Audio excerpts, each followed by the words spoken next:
¿Qué tal? Buenas noches. Vamos a iniciar el foro del día de hoy, que lleva como nombre Ley de Seguridad Interior y las elecciones del 2018. Antes de comenzar, quiero avisarles que el compañero Ángel Guerra Cabrera tuvo que asistir a Venezuela al aniversario de la muerte del comandante Hugo Chávez, y por esta ocasión su servidor va a tener que moderar esta mesa. Nosotros decidimos organizar este foro debido a la importancia de la coyuntura en la que actualmente estamos envueltos. Hay una narrativa oficial que señala que esta Ley de Seguridad Interior va a venir a reforzar todo el aparato jurídico que desde el 2006 la guerra de Felipe Calderón no pudo llenar. Sin embargo, la mayoría de nosotros sabemos que esta narrativa oficial dista mucho de lo que en los hechos es la realidad. Todo indica que aquí hay dos elementos fundamentales que se tienen que tomar en consideración. Número uno, que 2018 representa una coyuntura local, que es el caso de las próximas elecciones. Pero no solamente nos estamos refiriendo a un proceso electoral común y corriente, sino nos estamos refiriendo a un proceso electoral en donde existen amplias posibilidades de que a través de la vía legal, a través de la vía electoral, se transforme el régimen que desde hace 35 años ha venido saturando el país. Entonces, en ese sentido, tanto la oligarquía local como los intereses del extranjero, concretamente los intereses de Estados Unidos, evidentemente tienen una agenda dentro de esta coyuntura electoral del 2018. Entonces, lo que nosotros queríamos con este foro es observar las distintas dimensiones que competen a este fenómeno, y qué mejor con estos especialistas que sin lugar a dudas son los mejores que pudimos haber invitado. Entonces, sin más preámbulo, vamos a cederle la palabra a un personaje entrañablemente querido por este foro, que es el doctor John Sachs Fernández.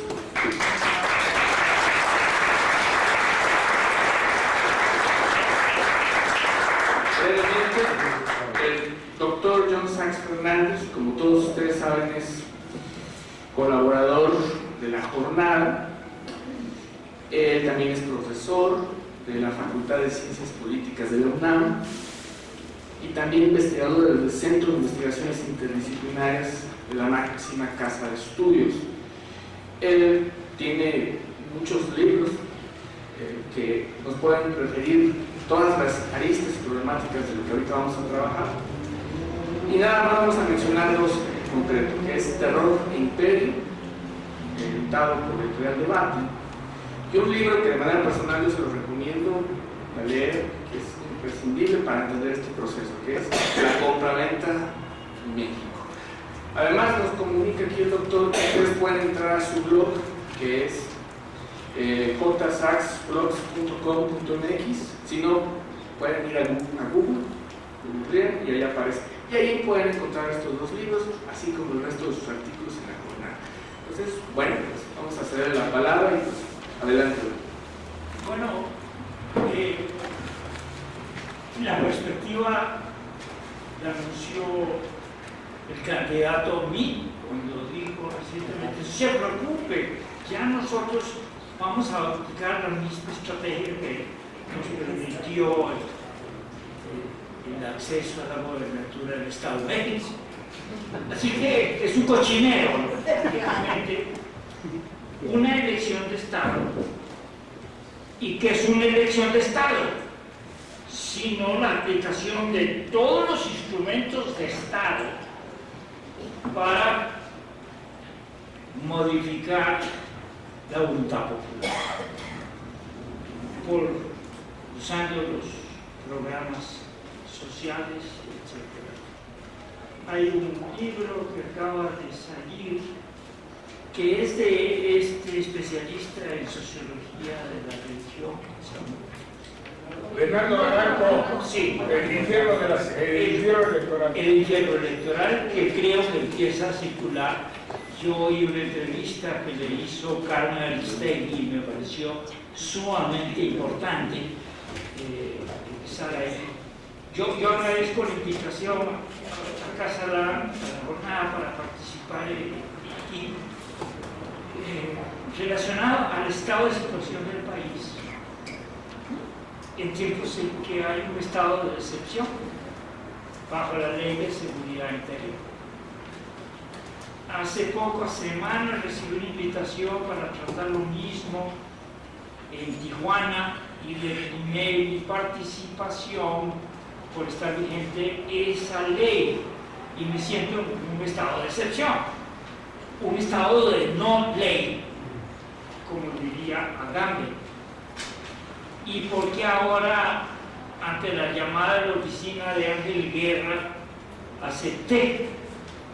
La razón es sencilla, porque ha sido desde la candidatura presidencial de Morena, y de ella especialmente, que no solo se ha planteado a la ciudadanía la urgencia de acabar con la gran ola de violencia, con esta masacre entre mexicanos que se desató desde 2006, esta incalificable masacre en curso que azota a la nación.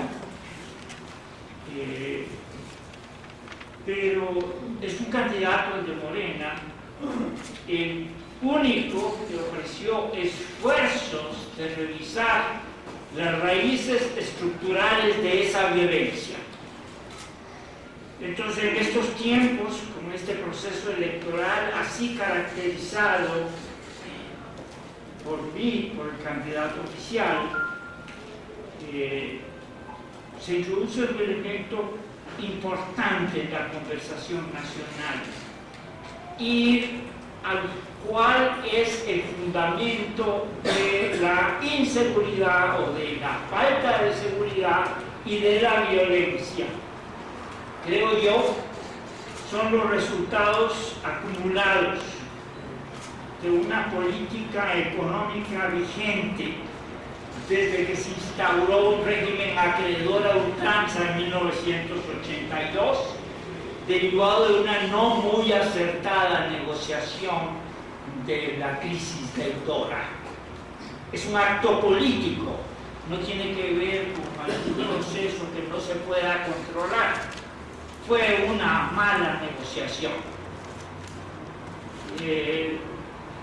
Y el esquema lo llamamos neoliberal. Y bueno, la palabra neoliberal a mí no me sirve mucho. Yo tiendo a concordar con Noam Chomsky en esto, porque es la aplicación de las formas más victorianas, saqueadoras y explotadoras del capitalismo, que tiene de neo nada y que tiene de liberal si se trata de una filosofía que rechaza. El liberalismo rechaza las autocracias. Entonces, insisto, es un concepto que no ayuda a entender. Hay que hacer más esfuerzo para entender conceptualmente por qué hay esta crisis humanitaria en el país. Hay una descomposición sociopolítica de violencia, de despojo, de privatizaciones que continúan ahora bajo el nombre de asociaciones público-privadas, que son instrumentos para la transferencia de riqueza pública al sector privado. Eso es lo que es. En un país que ya sufre de una enorme desigualdad. Entonces, yo quería dar más bien una definición operativa de qué es lo que es el neoliberalismo, y me encontré un libro muy significativo de nuestro colega Arturo Ortiz Weidman. Se llama Política Económica México 1982-1995.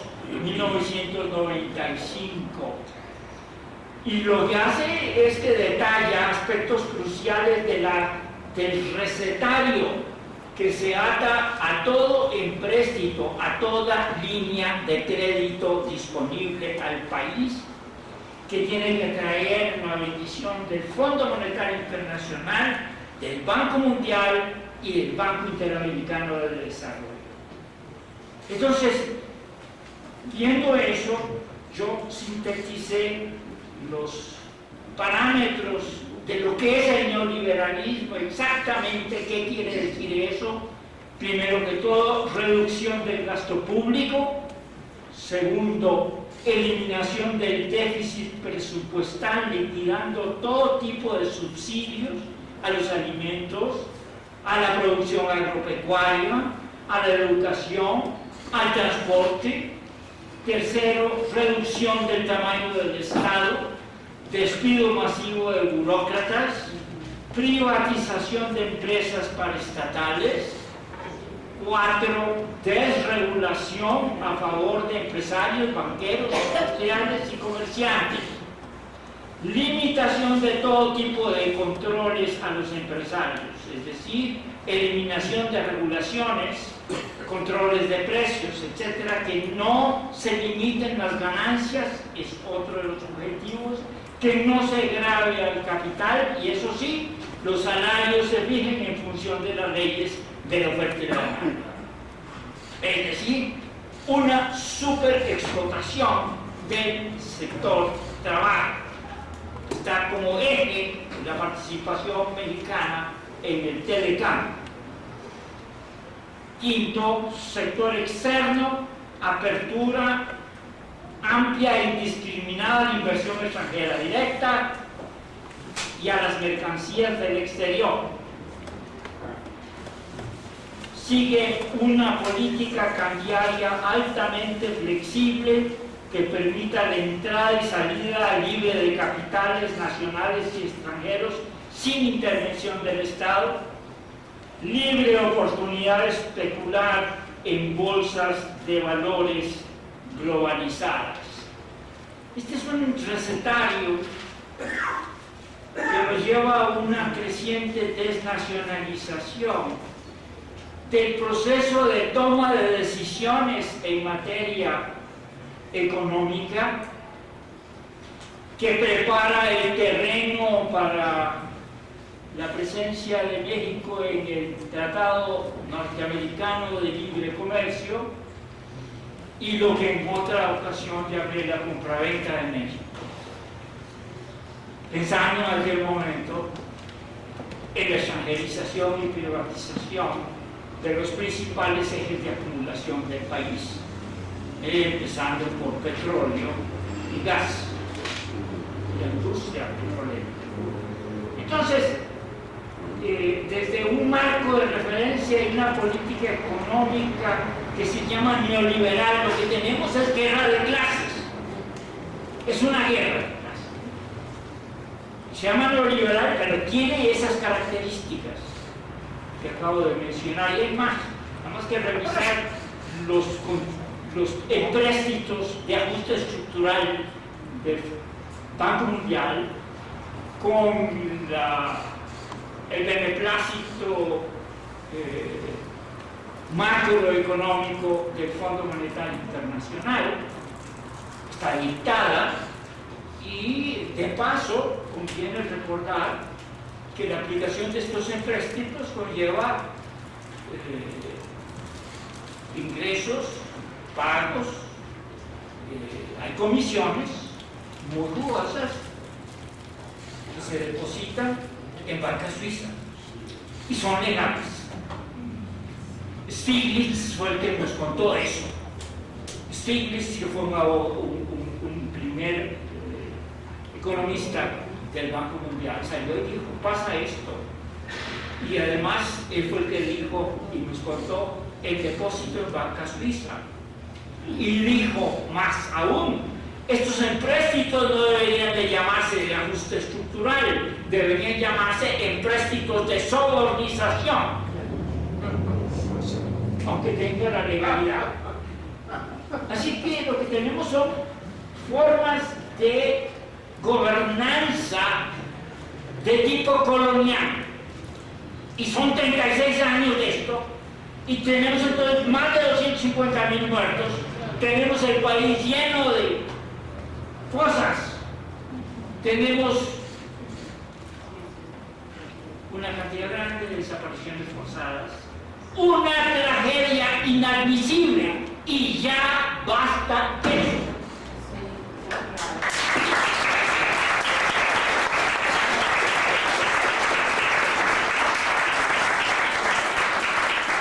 Entonces, creo yo que hay que hacer referencia aquí a un fenómeno que es importante, a la desnacionalización del proceso de toma de decisiones en materia económica. Fue perfilándose también una desnacionalización del proceso de toma de decisiones en materia de seguridad. Y eso es grave para un Estado-nación. Entonces, quería hacer referencia a que México suscribió, antes de que Calderón aceptara los 3.500 millones de dólares para la iniciativa Mérida, que salen de un presupuesto que Bush Jr., Baby Bush, decidió sacar de partidas que se iban a destinar a Irak y pasarlas a México. Una de tantas partidas, porque es una cantidad de dineros que se manejan en el Departamento de Defensa de Estados Unidos.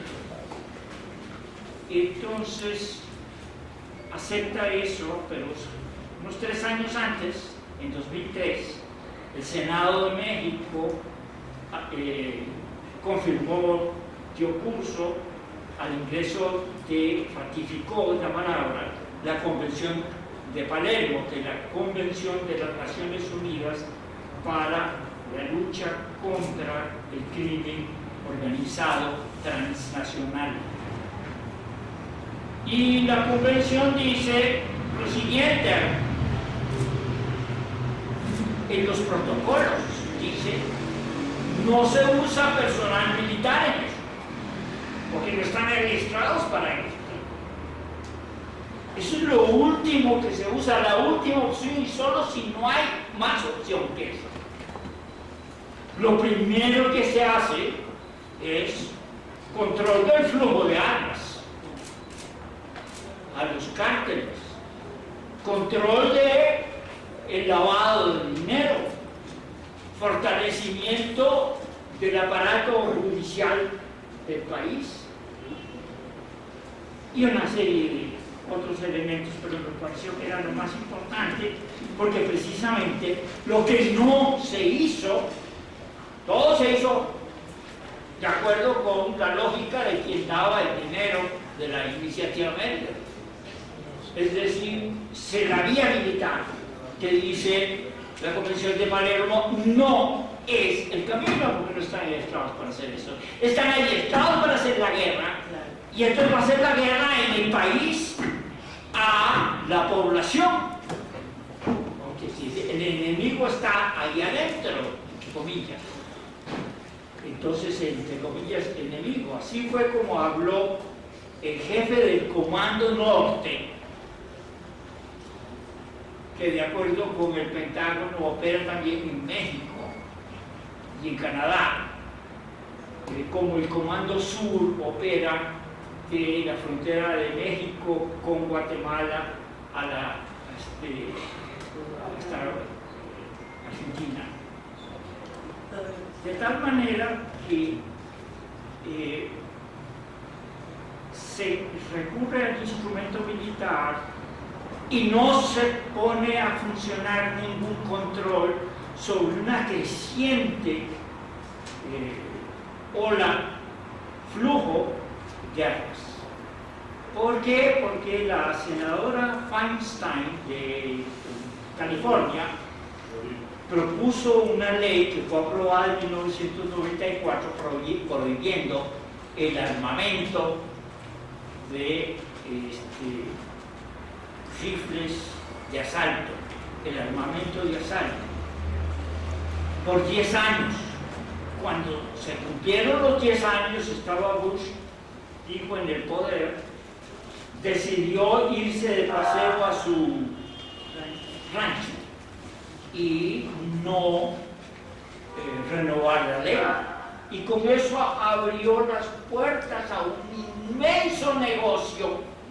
Y de la Secretaría de Gobernación, en fechas recientes, se nos informa, ahora que se hizo una evaluación de esta ley de seguridad interior en una reunión de la Comisión Interamericana de Derechos Humanos en Colombia, se nos dice que hay 9.000 puestos de armas, venta de armas, a lo largo de la frontera, donde también hay ferias militares para la compra de los armamentos, y hay una regulación muy floja.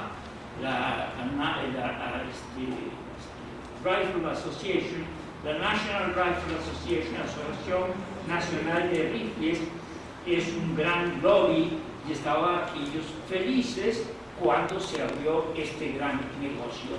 Este flujo es el flujo que está detrás de gran parte de la violencia. Por esta razón es la otra razón que me llevó a aceptar esta invitación, porque quiero dejar constancia, un reconocimiento al abogado Gonzalo Aguilar Sincer, que recién falleció.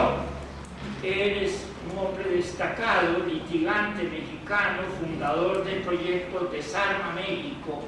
Él denunció la venta de armas ilegales entre el gobierno del expresidente Felipe Calderón y de Barack Obama, a través de un operativo que se llamó Rápido y Furioso, que consistía en la localización de grupos delincuenciales, introduciendo ese arsenal que los dejaran comprar, pues llevar ilegalmente a México, destinado a la delincuencia organizada, seguir las rutas, etc. Pero hubo un cambio, y total que no se pusieron los avisos especiales que iba a ir en el armamento, y desde luego todo esto lo llevó a hacer un juicio importante que creo que merita atención. Entonces, las armas de asalto siguen entrando al país. A solo 2 años de los ataques del 11 de septiembre de 2001 fue que entonces Bush lanzó este enorme flujo hacia el Estado mexicano, y trae cola esto. Tenemos que analizarlo con mucho cuidado. Abrió las puertas del infierno en México. Desde el gobierno de Fox se empezaron a registrar aumentos de uso de armas así de asalto en homicidios dolosos. Esto es un estudio de Gonzalo Aguilar Sincer, con un equipo de gente que trabajó con él, gente cercana también a Guayo, es uno de ellos, trabajó bastante este tema, y muy bien. Es un verdadero torrente de armas. La guerra al narco, desatado luego de la usurpación electoral de Calderón y avalada por el Pentágono desde la Iniciativa Mérida, hay que recordar, no hay documento, es un arreglo de facto. No hay sanción legislativa acá para ese programa de Iniciativa Mérida. no se rige por el derecho internacional, ni se rige por las leyes de México. Es algo que discute la legislatura estadounidense. Y razones detrás. La nota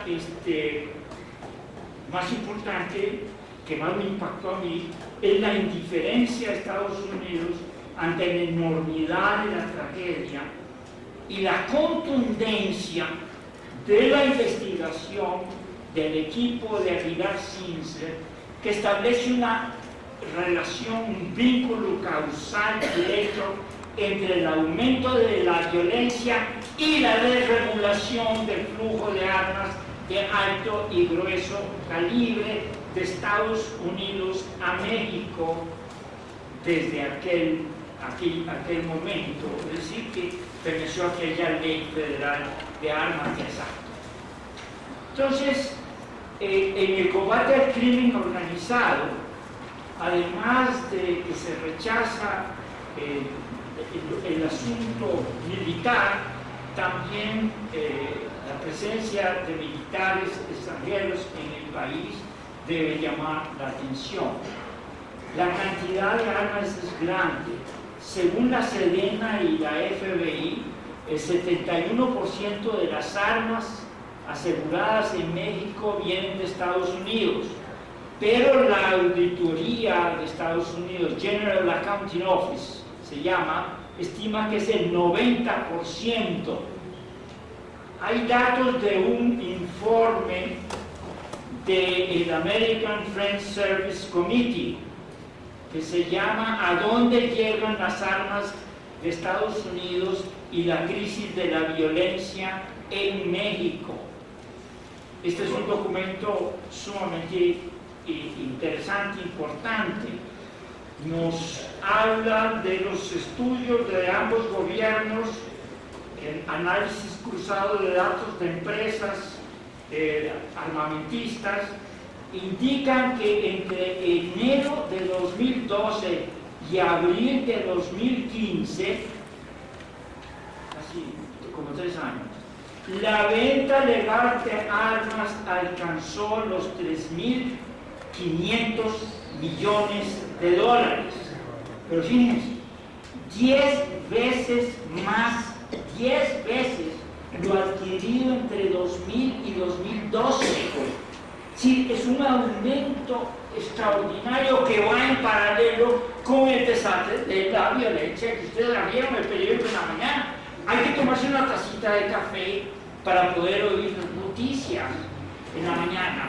Es una cantidad de gente muerta, de tragedias humanas tremendas. Sigue aumentando eso. Vean ustedes cualquier página de cualquier periódico o oigan los informes de prensa.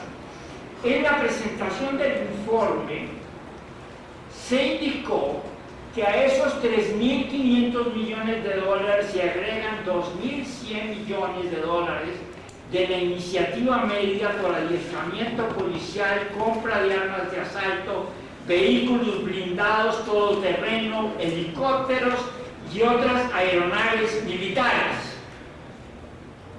Todo eso, pero no control del flujo de armamento, pero no control del lavado de dinero. Eso no se toca, sino hasta el final del sexenio. Y eso que se hizo de manera así, por encimita apenas, para promover el diálogo entre indígenas, campesinos, maestros y el régimen. Entonces se necesita estas armas. Así se está promoviendo este diálogo. Y especialmente en momentos en que se instala en el país otra agresión a la población. Y esa agresión a la población se llama fracking. El uso de una técnica brutalmente agresiva con las personas, con la fauna, con la flora, con el medio ambiente y expulsadora de metano, que es un gas de alto efecto invernadero. Y están agrediendo a las poblaciones. Hicimos un seminario, trabajamos 3 años, terminamos un libro, trajimos a algunos de los mejores expertos expertos a nivel mundial sobre esto del fracking. Todavía el libro no sale porque hay procesos de evaluación, hay una serie de cosas y trámites que hacer. La cuestión es que en este periodo se pasaron como de 400 pozos frac a más de 3.500 hoy. Calladitos salió el dato. Alguien lo pidió directamente a Pemex, tuvieron que dar los datos, ya los tenemos. Por todo el país está esa técnica, pero desde luego ahorita generalmente con estas empresas extranjeras que ahora me di cuenta cuando llegué aquí ya están en manos extranjeras, las gasolineras del país. Caos y violencia abren las puertas a petroleras y mineras. Se nos informa que Trump va por más liberalización en venta de exportación de armas para hacer negocio, desalentar la migración hacia Estados Unidos. Después de la tragedia de la masacre en Florida, como que está cambiando de dirección por lo que se refiere a la situación interna de ese país, pero las exportaciones de armamentos sí.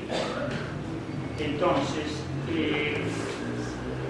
tenemos este hecho de una cantidad de migrantes que huyen de la violencia golpista en Honduras, en la parte en Guatemala, en El Salvador y otros países también reciben estos armamentos y esa violencia los expulsan para acá. Hay una investigadora que se llama Laura Carlson del Programa de las Américas.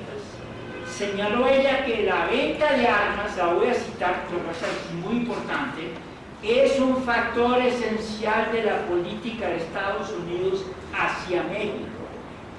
Repito, es un factor esencial de la política de Estados Unidos hacia México. Dijo ella, antes de que llegara Trump, confirmó y dice, cita, hay múltiples evidencias de que esta venta de armamento y transferencia militares han contribuido a la violencia, inestabilidad y la violación de derechos humanos. Esta observación pesa mucho, entonces, a revisar el contexto más amplio de las políticas de Estados Unidos hacia México. Porque no solamente es una política económica que ataca al aparato productivo, que no está diseñada para generar empleo y bienestar, sino para proceder con un saqueo de adentro y afuera de los bienes nacionales. Más una política de esta naturaleza, donde la venta de armas, dice ella, es algo esencial en la política de Estados Unidos a México. Entonces no es difícil identificar con Simser, con la investigación que hizo Gonzalo, rubros como los aumentos en el flujo de armas de asalto que alientan índices delictivos con bajas mortales y el consecuente desgarre del tejido social. Eso de agigantar 10 veces el flujo de armas de asalto, eso es codicia, fragiliza la capacidad estatal mexicana para garantizar la vida y el bienestar y los derechos ciudadanos. Esas son funciones esenciales del Estado.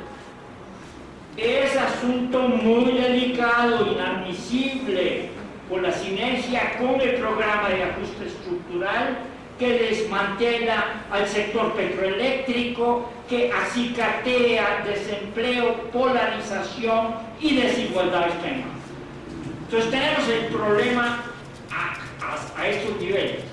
Los precipitantes de guerra interna están en la base de la iniciativa Mérida, del programa de ajuste estructural de los jugosos depósitos en banca suiza que ya mencioné para altos cargos.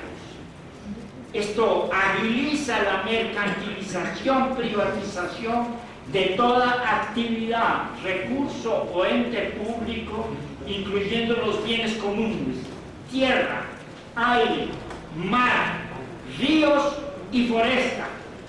Una vez hechos mercancía, las propiedades se asignan a firmas por medio de esas asociaciones público-privadas especializadas en extraer riqueza pública a favor del 1% de adentro y de afuera. Ante este panorama, entonces yo les recomiendo revisar la obra de Leo Strauss, un estratega que tiene mucho peso actualmente en la estrategia militar de Estados Unidos, de relevancia para percibir el trasfondo de caos, violencia, balcanización potencial en pos de recursos naturales, sean de México, de Irak, de Libia o de Siria, o del Amazonas. La doctrina straussiana la sintetiza un autor, se llama Meyssan, en un libro que se llama La ceguera de la Unión, en un artículo que publicó en Francia ante la estrategia militar de Estados Unidos. Dice él que, inducido el caos y la violencia, nada se reordena sin la autorización de Estados Unidos. Meyssan sintetiza la doctrina así, lo voy a citar: la manera más simple para explotar los recursos naturales de un país por largos periodos no es ocupándolo, sino destruyendo su Estado. Sin Estado no hay ejército, sin enemigo no hay riesgo de derrota. En consecuencia, la meta estratégica militar de Estados Unidos y de la OTAN se centra en destruir estados. Lo que le ocurra a la población, eso no les importa a ellos. Fin de la cita. Muchas gracias.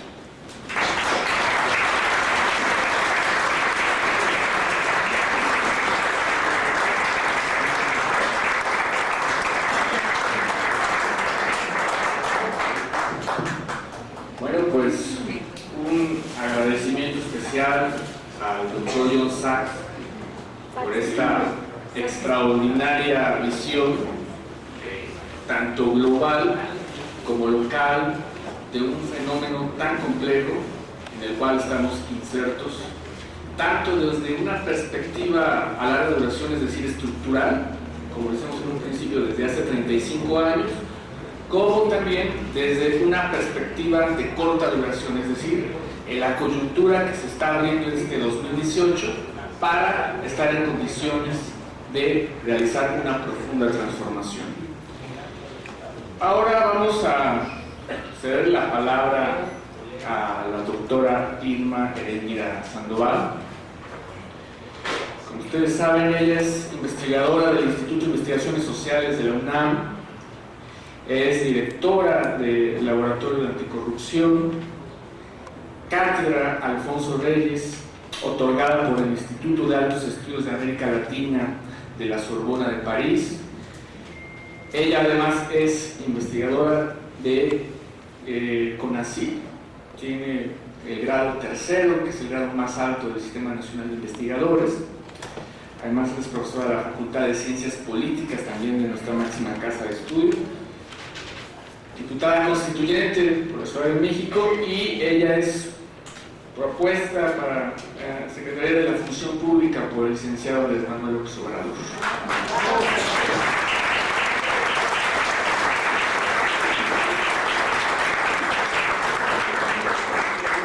Muchas gracias, compañero. Le agradezco muchísimo la generosa presentación. Estoy muy honrada de estar esta noche aquí en esa generosa presentación que hace el compañero. Faltó decir lo más importante de mí, y es que soy alumna orgullosísima, soy formada directamente por el doctor John Sachs Fernández.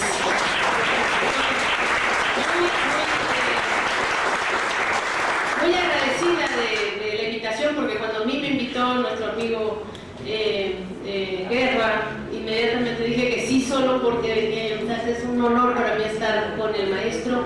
Me acuerdo de esos tiempos de becaria, en su proyecto impresionante de geopolítica y geoeconomía del capital en aquellos ayeres, con toda la pasión y la fuerza que siempre ha caracterizado a John. Le agradezco mucho todo lo aprendido y es un honor estar aquí. Creo que es muy importante este tema de la Ley de Seguridad Interior y quiero compartir con ustedes algunos de los elementos que nos hacen estar preocupados al respecto de esta ley. En primer lugar, digamos, nos parece que es un concepto espurio en términos propiamente jurídicos. Tenemos en la Constitución la seguridad pública, regulada por el artículo 21, tenemos la seguridad nacional, evidentemente, también regulada en la Constitución y como una facultad exclusiva de las fuerzas castrenses, la seguridad nacional, pero no tenemos ese concepto de seguridad interior como tal. Y eso hace que tenga una clara inconstitucionalidad una normativa de este tipo, porque es un concepto flexible, es un concepto espurio, decía, y es un concepto que evidentemente está artificialmente orientado a ser utilizado para la represión. Y eso es lo que más nos debe de preocupar como mexicanos. Se ha dicho mucho que es necesario ponerle orden y regular lo que está pasando debido, digamos, a esta traición, esta mentira que nos dio Calderón al inicio de su sexenio, y en el cual nos mintió diciéndonos que la supuesta guerra contra el narcotráfico, ¿no? Entiéndase lo que se quiera, era una medida temporal en la cual evidentemente las fuerzas castrenses iban a estar del lado de la sociedad. Eso fue una total mentira, una desfachatez que lo único que buscaba era precisamente darse la legitimidad, no ganar en las urnas. Después Peña también traiciona ofreciendo como una cuestión de campaña que iba a volver a meter al ejército en los cuarteles, lo cual fue también una gran mentira y una traición. Al contrario, se dispararon, digamos, las atrocidades que las Fuerzas Armadas estaban cometiendo contra la población mexicana. Y por eso es que gente de buena voluntad creyó que quizás una ley pondría un poco de orden en este caso, podría ayudarnos a regular, a dar cobijo, decían ellos, a la actuación pues desmedida en algunos casos que se estaba generando en nuestra sociedad. Esto fue también evidentemente una mentira. Esta ley de seguridad interior, que ya les digo viene de un concepto espurio y anticonstitucional, no busca esto. Esta ley, desde el principio lo advertimos, es una ley que busca legalizar una guerra, la guerra que nos está señalando de forma tan clara el doctor John Sachs Fernández, darle legalidad, darle cobertura a la guerra de clases, a la lucha de clases directamente que está ocurriendo en nuestro país, y sobre todo de enfrentar directamente, de reprimir a los activistas sociales que están cada día más dispuestos a enfrentarse contra este estado de cosas represivo. A los activistas sociales, a los movimientos políticos y a los verdaderos líderes de oposición y a los verdaderos líderes nacionales que tenemos en nuestro país y que día a día luchan por democratizar y por poner un alto y hasta aquí al abuso del poder y al abuso de estas fuerzas castrenses. Tenemos que tener muy claro esta situación porque la Ley de Seguridad Interior es una norma, ya les decía, que además de violar flagrantemente la Constitución Política de los Estados Unidos Mexicanos, también busca legalizar el actual estado de cosas, en particular la militarización de la seguridad pública, y ello es muy grave en términos de un concepto que de repente se abusa mucho de él, pero que no se entiende a cabalidad, que es esta cuestión de la rendición de cuentas, el llamado peso y contrapeso que merecen todos y cada uno de los poderes. Y las Fuerzas Armadas hoy, debido a los abusos sistemáticos, debido a esta franca guerra en contra de los mexicanos que está ocurriendo, tiene que tener ese contrapeso en términos formales. Lo que tenemos hoy es un abuso no solamente de las poblaciones que defienden sus tierras, que defienden sus comunidades, sino un abuso a todo tipo de derechos cívicos, políticos, de reunión, de manifestación, a los derechos políticos y cívicos más básicos, no solamente, repito, los derechos fundamentales y los derechos que están desde siempre en vulnerabilidad por este estado de cosas y por este avance del neoliberalismo que está describiéndonos el doctor León Sanz Fernández. Entonces, la situación se agrava aún más con esta ley de seguridad interior por tres aspectos que quiero señalar. La primera es que la ley de seguridad interior refleja claramente la intención de frenar los movimientos sociales cuando en la letra de esta misma ley que se podrá intervenir desde las Fuerzas Armadas y castrenses cuando existan movilizaciones, abro la cita, movilizaciones de protesta social o las que tengan un motivo político electoral que no sean absolutamente pacíficas. ¿Quién va a definir, quién va a determinar cuándo no hay este supuesto tema de no ser absolutamente pacíficas? La ley también avala la intervención militar para frenar cualquier acto tendiente a, dice y se abre comillas también aquí mi cita, a consumar la rebelión, dice esta.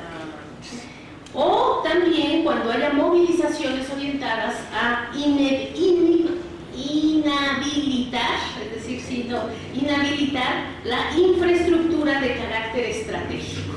Otra vez más, muy claramente nos lo define aquí el doctor Sanz Fernández, el asunto de la privatización, poner las Fuerzas Armadas al servicio de las grandes corporaciones petroleras, en el sentido de permitir la represión directa de las fuerzas castrenses cuando se den inhabilitaciones, dice esta ley espuria, en contra de la infraestructura de carácter estratégico. La ley autoriza pues a los militares a intervenir para dispersar cualquier acto que tienda, según esta interpretación, a actividades en donde se reúnan las personas, y eso afecta una vez más estos derechos fundamentales cívicos como el derecho de reunión y de asociación. Si hay un bloqueo, como los maestros que utilizan bloqueos pacíficos y de resistencia civil pacífica, esta ley de forma espuria, ilegal y anticonstitucional podrá ser utilizada para la dispersión a través de la fuerza militar. Entonces, esa cuestión de la represión directamente, supuestamente con la justificación de la supremacía de cuestiones estratégicas o de infraestructura, directamente lo dice, infraestructura de carácter estratégico, se vincula con lo que también ya nos explicaba a profundidad el doctor John al respecto de pues esa indigna subordinación que los gobiernos neoliberales de los últimos años han hecho en términos de la alianza, entre comillas alianza, con los Estados Unidos en materia de defensa. Y todos sabemos también que ya desde 2002, en un momento muy oprobioso de nuestra historia, se signó el llamado acuerdo del NORTHCOM, ¿no? O el acuerdo del Departamento de Defensa estadounidense del Comando del Norte, en donde evidentemente México con la venia de Estados Unidos pues va a estar sirviendo a los intereses geoestratégicos y geopolíticos de este imperio tan caprichoso en nuestra zona.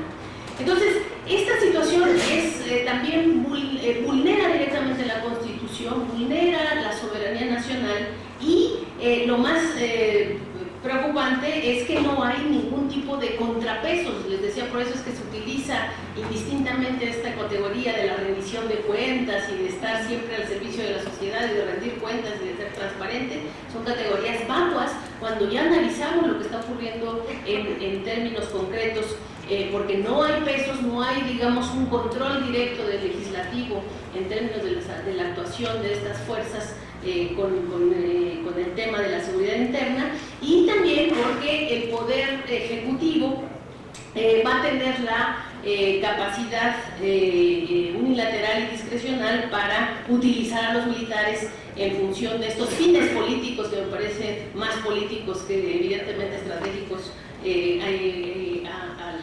a su contentillo, a la manera que ellos determinen conveniente.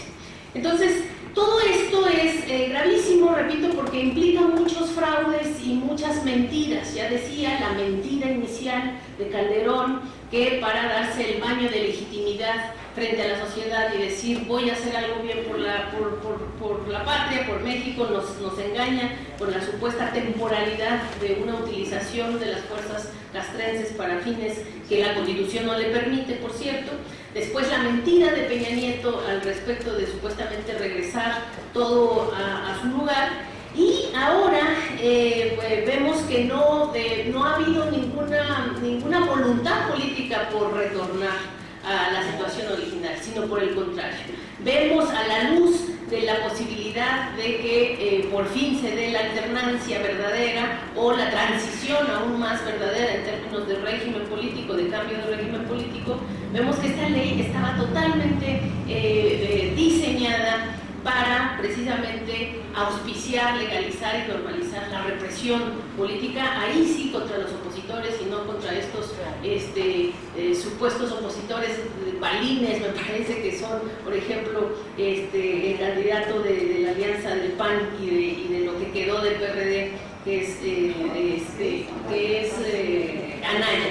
Entonces, en esta situación, vincular lo que está pasando a la luz del 2018, a la luz de el posible triunfo, además un triunfo, digamos, una vez más claro, evidente, de Andrés Manuel López Obrador en el país, y a la luz también de pues, la utilización, ahí sí, de las instituciones en contra de este pujante movimiento liderado por Andrés Manuel López Obrador, y las instituciones en particular electorales, es que preocupa un poco más esta mezcla tóxica de una ley orientada a la represión, a la legalización de estos abusos de poder, y una actitud de pues, quienes encabezan el Instituto Nacional Electoral, por ejemplo, de querer dar un albazo y un anuncio de quién gane las elecciones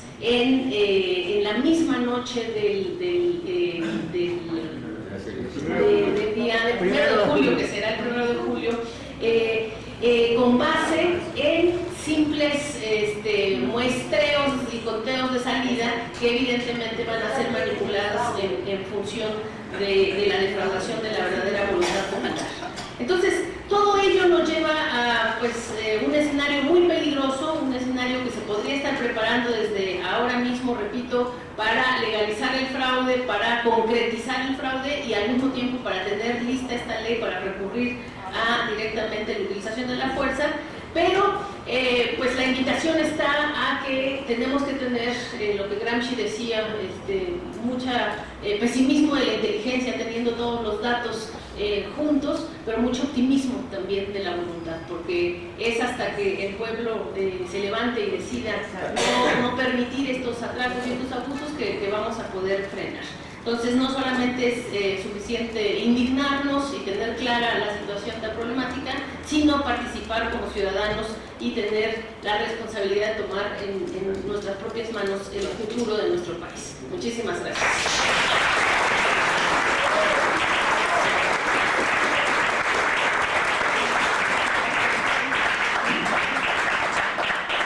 Muchas gracias a la doctora Irma Heredia.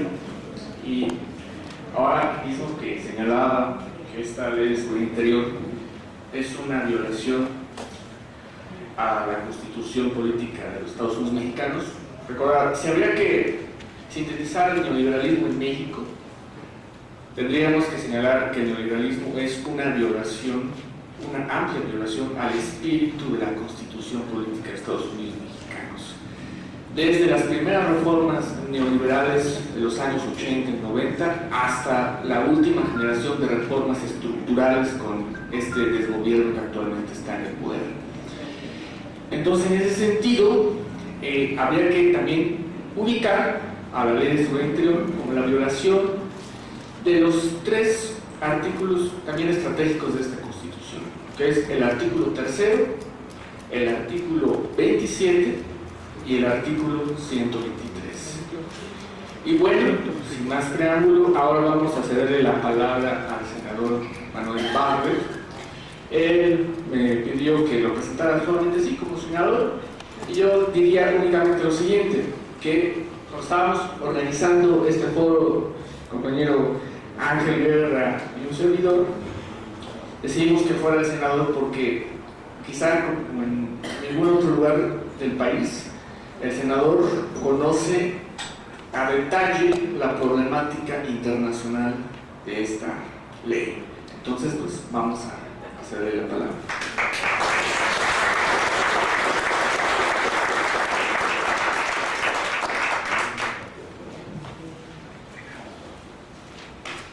Bueno, agradezco esta posibilidad de platicar con ustedes una vez más, acompañado del maestro Sánchez Fernández, aquí todos admiramos, leemos y seguimos intelectualmente desde hace muchos años. Y no se diga Heréndira. Heréndira es una mujer fantástica.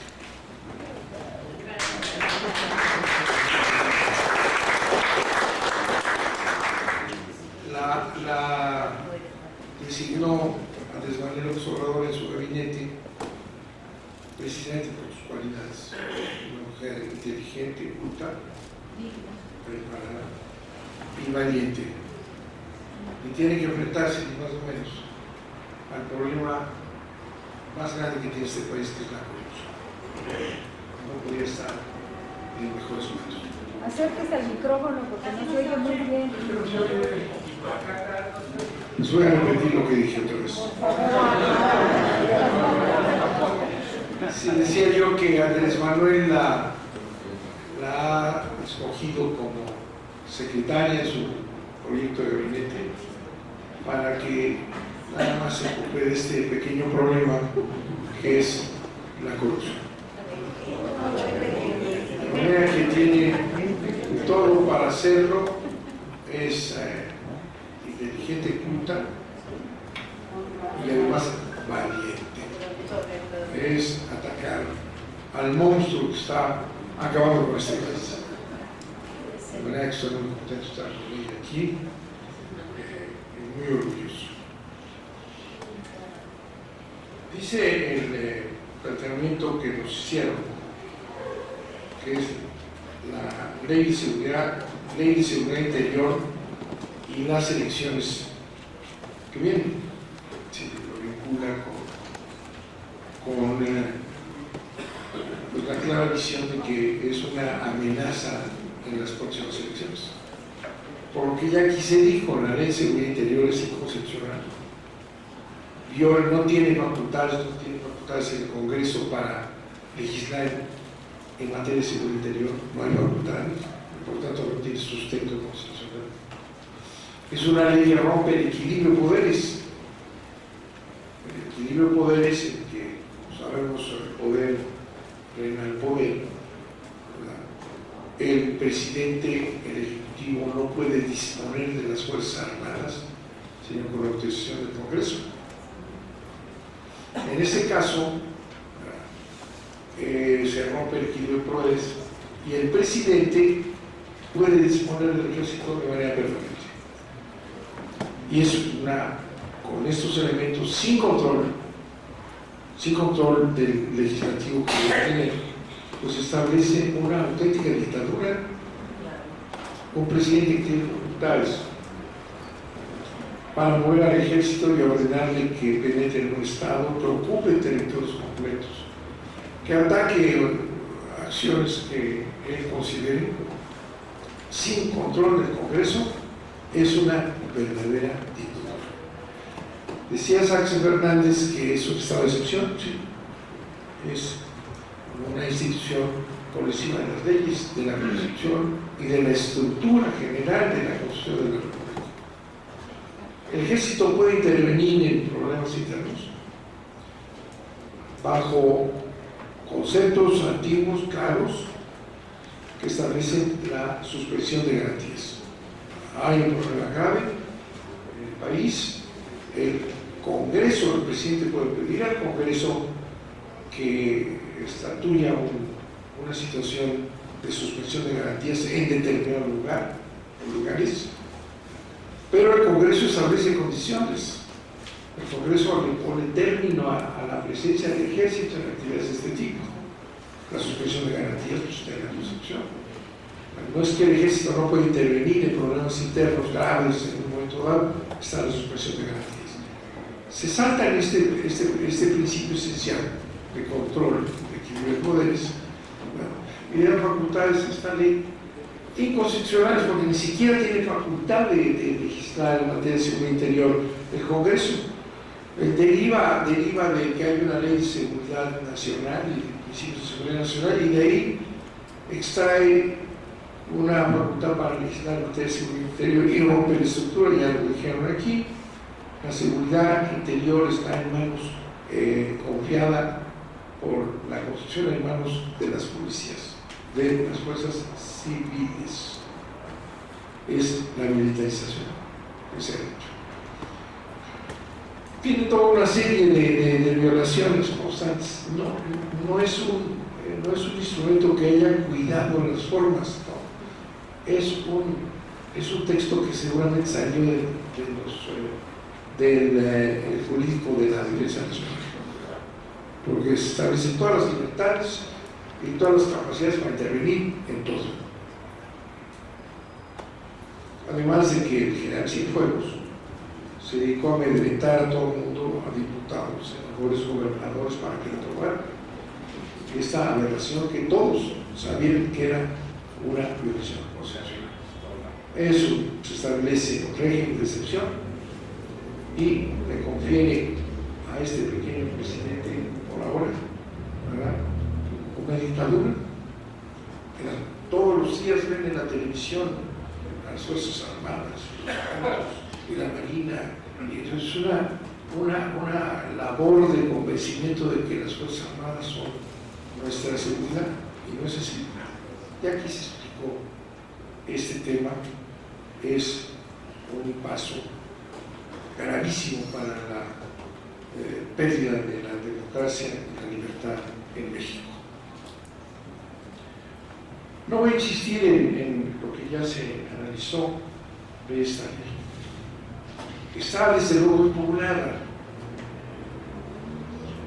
Presentamos en el Senado una acción de inconstitucionalidad, que son instrumentos para proteger los derechos de las minorías frente a una mayoría que viola la Constitución.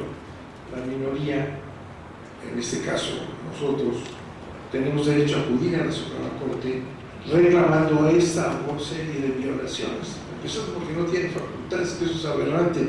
No podía haber el Congreso legislado esta institución antidemocrática. Presentamos una acción de inconstitucionalidad. La Cámara de Diputados también presentó una acción de inconstitucionalidad perfectamente fundada. Es clarísimo una violación tras otra, y lo tiene hoy la Suprema Corte de Justicia. La Suprema Corte de Justicia está al servicio de Peña Nieto. Lo hemos visto con toda claridad en todos los momentos de este régimen. Las reformas estructurales, por ejemplo, la reforma energética, como se logró una mayoría ocasiones lo hemos platicado, una mayoría calificada en el Congreso a través de la traición del PAN y del PRI a los que votaron por ellos, porque se unen en el Pacto por México, PAN, PRI, PRD, y se obtiene un número de votos para poder reformar la Constitución, en un acto de traición a todos los principios de los dos partidos. El PRD llegó con 22 senadores, productos de la elección de Andrés Manuel López Obrador. Y se pasó al otro bando y se unió al PAN para darle facultades al PRI, al presidente, para hacer todas las relaciones, esta involución constitucional de México. Esa Suprema Corte conoció de demandas de amparo porque fue tan descarada la actuación del Congreso, autoglorificado por su capacidad de reformar la Constitución, por esta suma de los partidos, que violó todo lo que pudieron violar en el proceso de reforma energética. Evidentes, no cumplieron ninguna de los requisitos para hacer una reforma constitucional. Dictaminaron fuera sin que lo conocieran las comisiones, la aprobación de los estados, por decir, se hizo sin ningún respeto en 8 días. Era facilísimo encontrar las violaciones a la Constitución para poder detener la reforma energética que entregó los recursos energéticos al extranjero, a los Estados Unidos. La respuesta de la Suprema Corte fue la cosa más cínica que puede haber. Encontró por ahí un ministro que era una ley fiscal, que entonces no podía haber amparo para esa ley, y que porque además la ley de amparo estableció que en una reforma que hicieron que no procediera amparo contra la reforma constitucional, nada más que lo que se presentó fue un amparo en contra del proceso de reforma constitucional. Si hay violaciones en el proceso como la hubo, pues no hay reforma constitucional. Pero cínicamente en un colegiado por ahí la Suprema Corte se negó a traerla, debió de haberla traído por su importancia. No la trajo y estuvieron esperando un momento oportuno para que un colegiado dijera no procede amparo contra la reforma constitucional. Porque se les dijo 1000 veces que no estábamos atacando la reforma constitucional, sino el proceso de reforma, y hay obviamente precedentes en el sentido de que sí procede amparo cuando se viola el procedimiento para hacerla. Así. Entonces no se dignaron a traerla y la resolvieron en el momento más oportuno, con un colegiado, con una violación de interpretación de la demanda grotesca, ¿no? Sí. La Suprema Corte también, recordarán ustedes, de acuerdo con una reforma para que exista en México la democracia participativa, ¿no?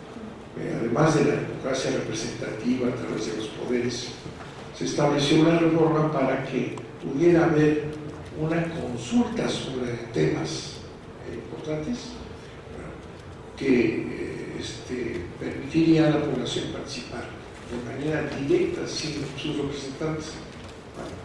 También se acudió a la Suprema Corte y la Suprema Corte, con miles de firmas, se cumplió con el requisito, miles de firmas, y la Suprema Corte dijo que no, que por ahí una ley que era fiscal y que por tanto estaba prohibida, con un cinismo impresionante.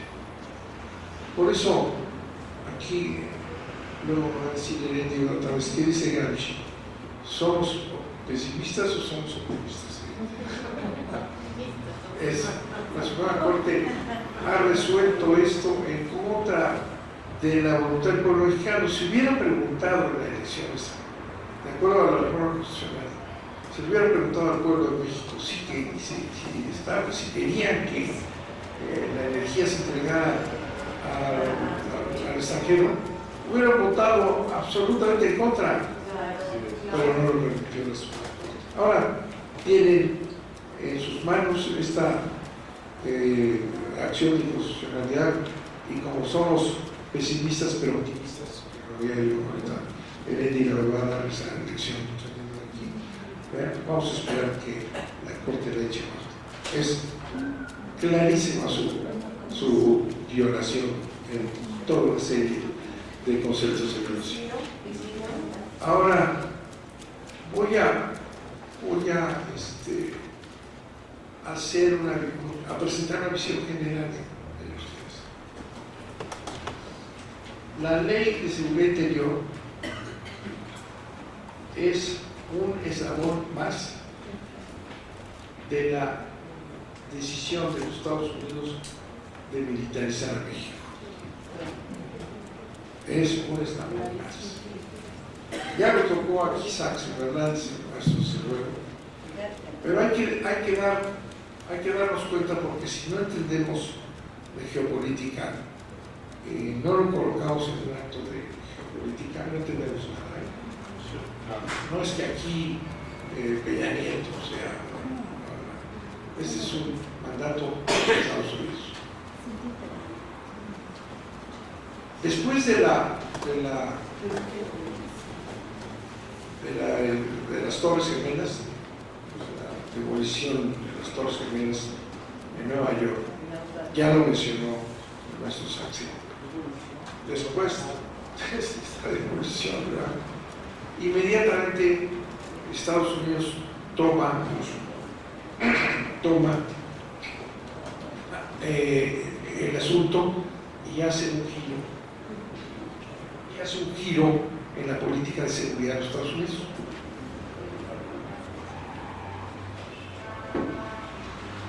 Y lanza la guerra contra el terrorismo. La seguridad de los Estados Unidos es combatir a nivel mundial, global, al terrorismo. El terrorismo es la gran amenaza de los Estados Unidos. La estrategia de seguridad, la doctrina de seguridad establece la guerra contra el terrorismo. Se crea una ley que se llama la Ley Patriota, Patriot Act, que es una ley fascistoide para perseguir en los Estados Unidos a todo el mundo. Y se crea una secretaría que se llama Homeland Security, la seguridad de la patria. El suelo patria. Esa es la Ley de Seguridad Interior de México. Esa Homeland Security opera en México. Y la iniciativa Mérida es un instrumento inconstitucional que va dirigiendo las operaciones desde el insensato Calderón hasta este presidente. ¿Verdad? La iniciativa Mérida sigue funcionando. Este domingo salió en una noticia en un periódico en donde denuncia una serie de organizaciones en la frontera nuestra, en que se crea una nueva organización de seguridad en México, Policía Mexicana, con dinero norteamericano, que nos dan dinero para que seamos sus policías. Entonces hacen un trabajo, le dicen, una fuerza de espejo. Del otro lado del muro, de la frontera, están actuando en la pato, esta policía, ¿no? Y están creando otra igualita a aquella, con toda una serie de equipos y motocicletas o cuatrocicletas y todos esos cuatromóviles para perseguir a los migrantes extranjeros que pasan por los Estados Unidos. Y está financiada por el Plan Mérida. O sea, está reforzando la frontera porque nosotros estamos obligados a detener a cuanta gente quiera pasar por allá, en un sistema migratorio que es hoy por hoy un sistema represivo, brutal, carcelario, que dirigen los Estados Unidos. Entonces tenemos la Patriot Act, Homeland Security y el Comando Norte, que ya se manejó aquí. Se crea el Comando Norte para manejar toda la seguridad de esta parte norte del hemisferio, pero también Comando Sur. Y entonces México se integra, el ejército mexicano y la Marina, la Armada de México, están integrados al Comando Norte. Ya están al servicio del Comando Norte. Y se reúnen y tenemos todos los datos sobre una reunión que hubo en Estados Unidos para cambiar a la general, la mujer, para el comando del Comando Norte. Y ahí el secretario de la Defensa de los Estados Unidos dice: qué bueno que están aquí nuestros amigos mexicanos, el general, el almirante, que ahora luchan con nosotros para la defensa de los valores en América, en toda América, y que además confiamos en que irán más allá, a seguir luchando por los valores con nosotros, por los valores que respetamos los Estados Unidos, Norteamérica, en otra parte del mundo. Ya manejando al ejército y a la marina como sus burcas, ¿no? como los ejércitos ingleses en Nepal o en Inglaterra, perfectamente integrados ya al Comando Norte y al Comando Sur de los Estados Unidos. Ese ejército ya controlado está diseñado para ser la policía en México y en toda América Latina. Sí. Ante la globalización, la mundialización, las empresas norteamericanas están en todos lados y necesitan seguridad, porque cada vez la desigualdad es más grande, ¿no? Y los norteamericanos piensan que es mejor que el ejército y la marina sean la policía en México, porque pues es una estructura vertical que está ya trabajando con ellos. En cambio, las policías son muy molestas, ¿no? sobre todo las policías de los estados y las policías municipales. La línea es acabar con las policías municipales y dejar algunas policías estatales, porque quien se encarga de todo es el ejército de la marina. Este proceso viene desde Calderón, pero la toma de posesión del equipo Peña Nieto salieron noticias de que fueron llevados los generales y almirantes y el secretario nacional a la embajada mexicana, en donde les dieron la cartilla y les dijeron cómo debería operar la seguridad en este país. Para entonces ya teníamos en el Paseo de la Reforma las oficinas de la DEA, las oficinas de la FBI, las oficinas de todas las organizaciones de seguridad de los Estados Unidos operando abiertamente en México, pero con la aquiescencia total de Peñita Nieto y de Osorio Chong, que en paz descanse.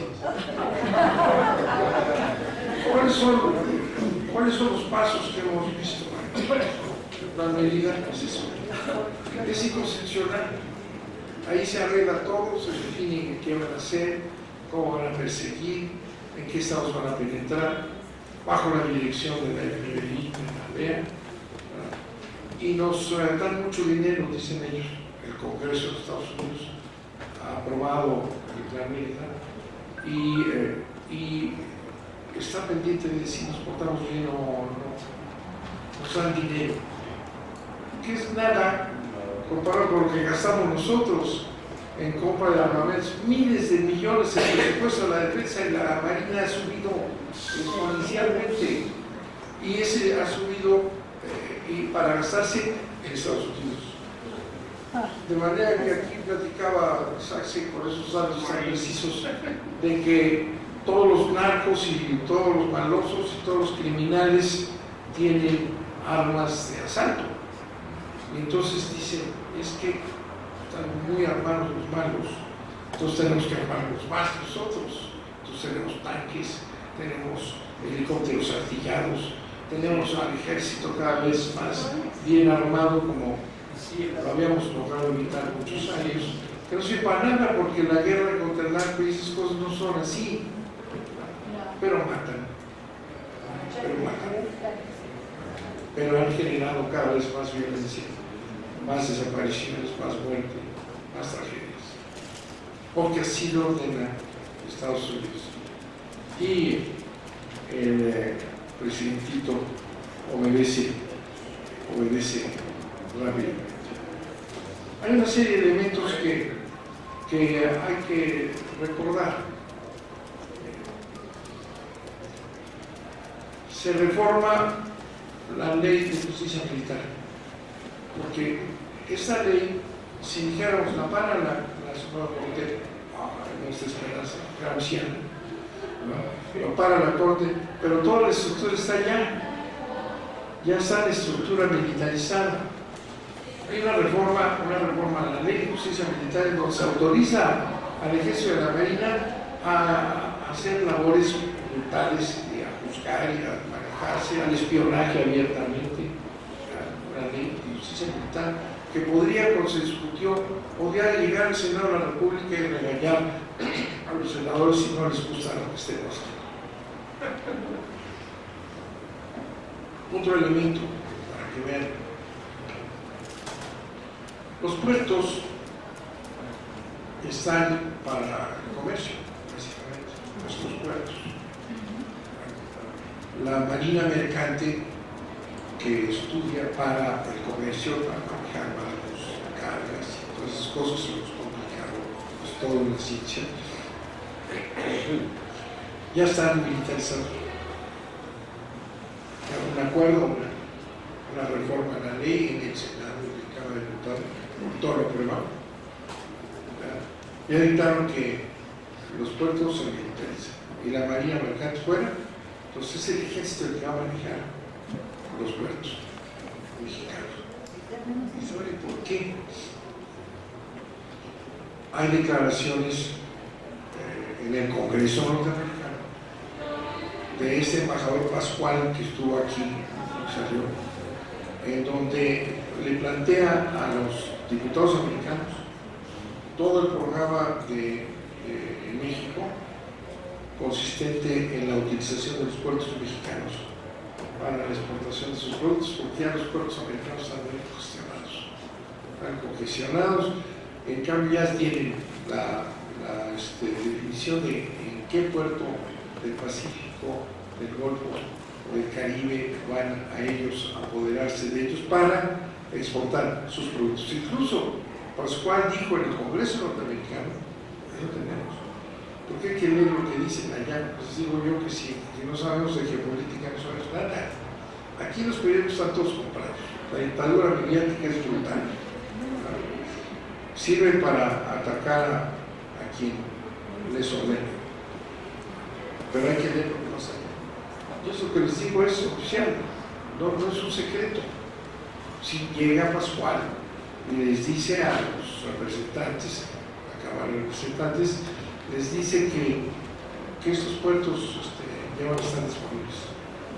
Por eso lo militarizan, ¿no? Porque la militarización tiene que ser total. Las policías no les gustan,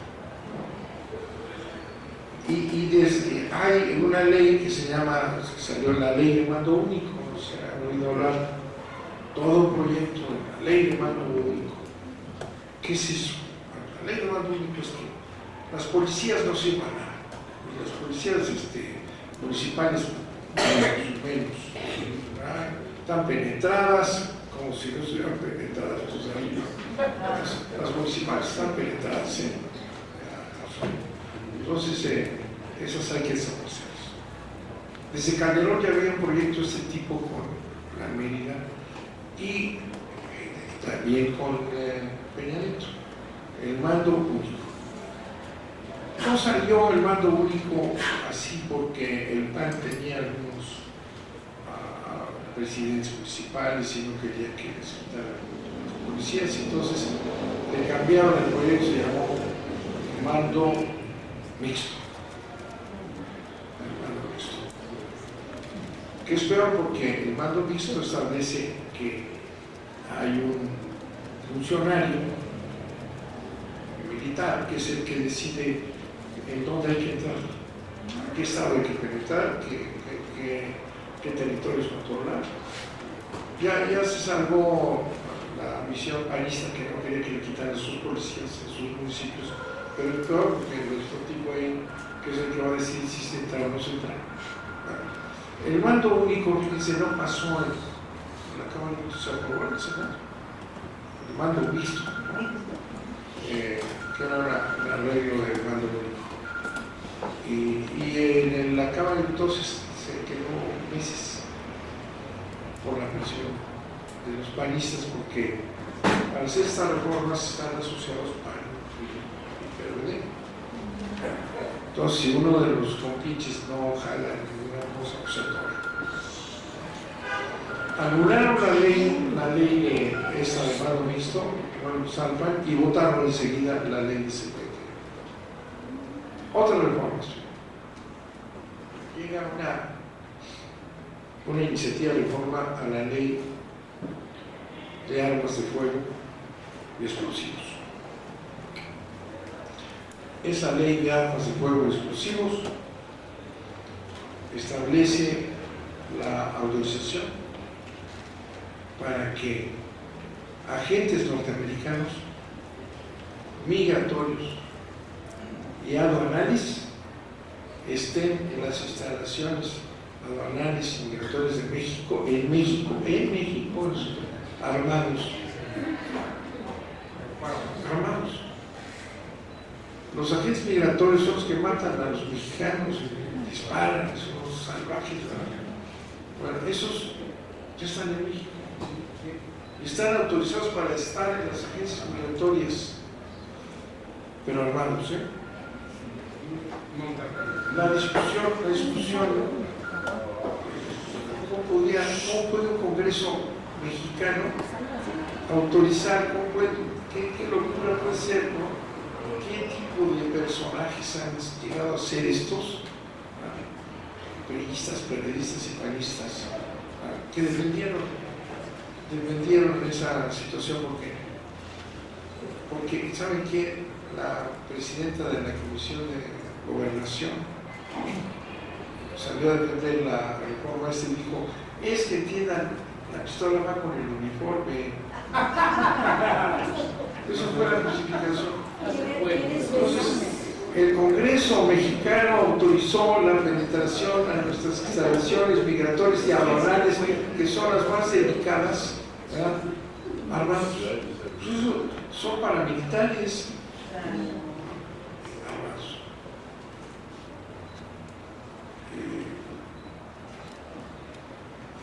Y podemos seguir. Vamos a seguir llorando. Creo que se me olvida Laura.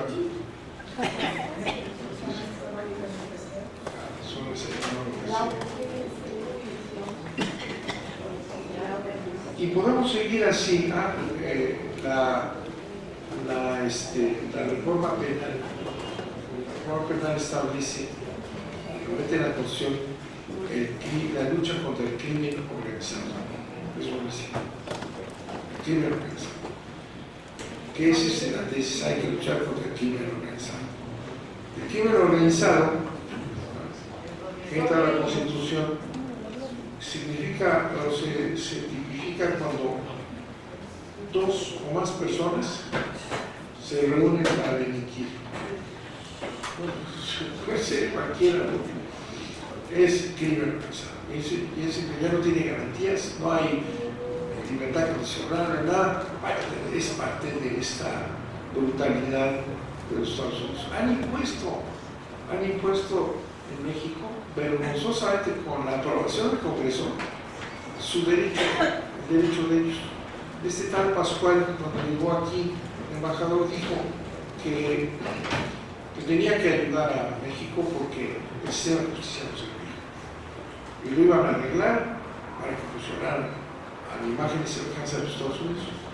El derecho mexicano, ¿verdad?, es derecho de origen latino. El derecho inglés es common law, es otra cosa.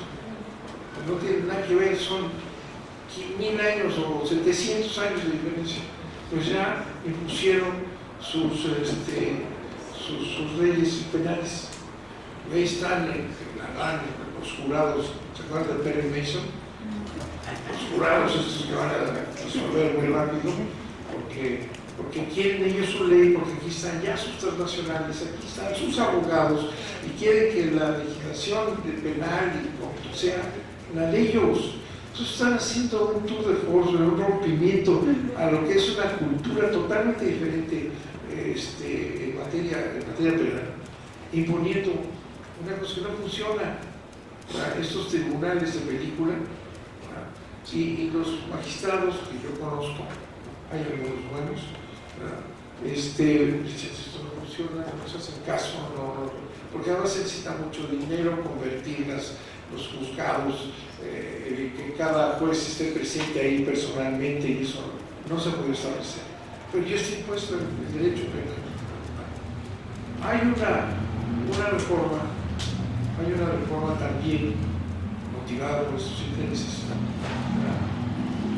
que disfrazaron como una reforma para endurecer las penas para el robo de gasolina, los guachicoleros.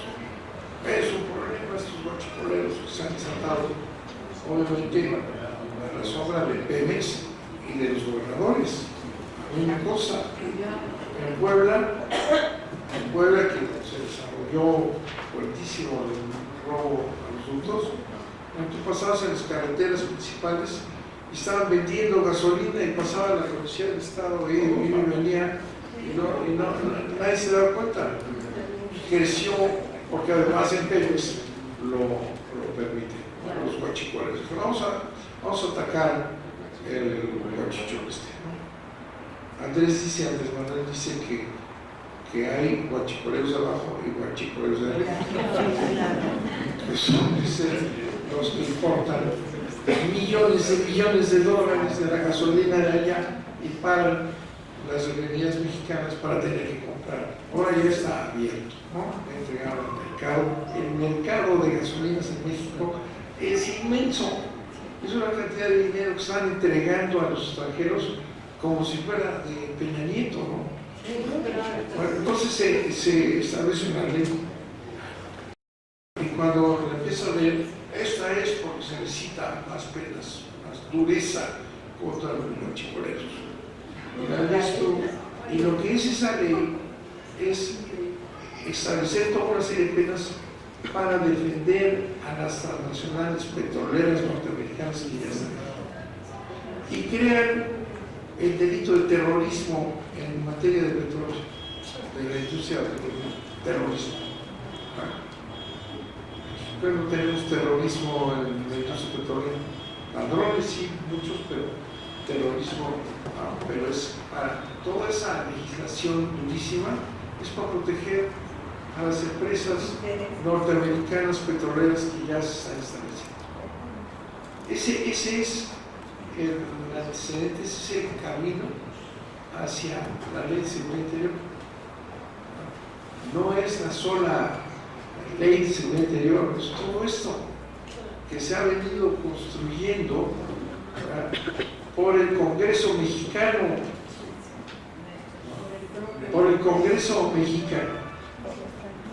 de manera que la militarización es una instrucción norteamericana.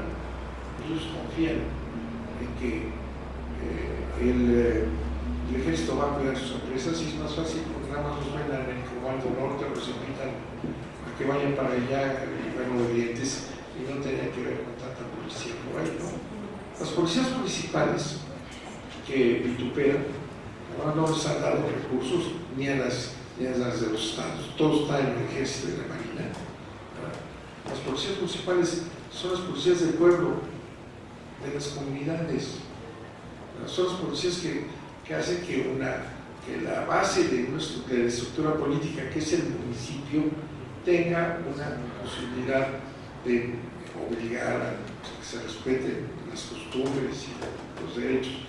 No están metidos en cosas más allá, están queriéndoles quitar a las comunidades reales su rol de policía para dejar al municipio sin estructura, sin posibilidades de operar como gobierno.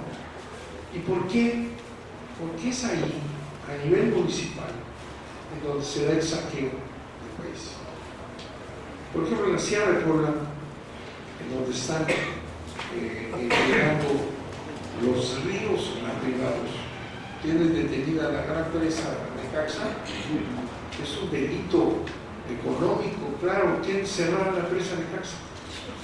Y son los ríos que bajan hacia la presa, están concesionando a privados el agua de la sierra. Y las minas están destruyendo la mitad de las comunidades. Llegan y destruyen bosques y destruyen tierras y están en rebeldía los presidentes municipales, porque es su propiedad, es de su pueblo. Entonces, que no haya policías municipales.